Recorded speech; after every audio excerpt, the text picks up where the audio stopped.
you by MCC and G Malakbana Tours.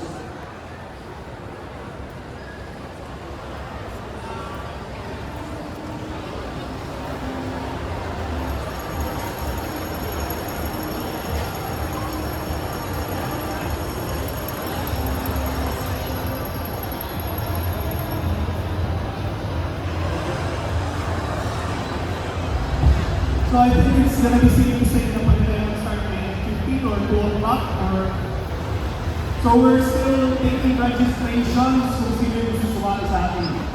Hot Wheels Gravity Race. So pwede pa ang registration. How to register? Just buy some Hot Wheels.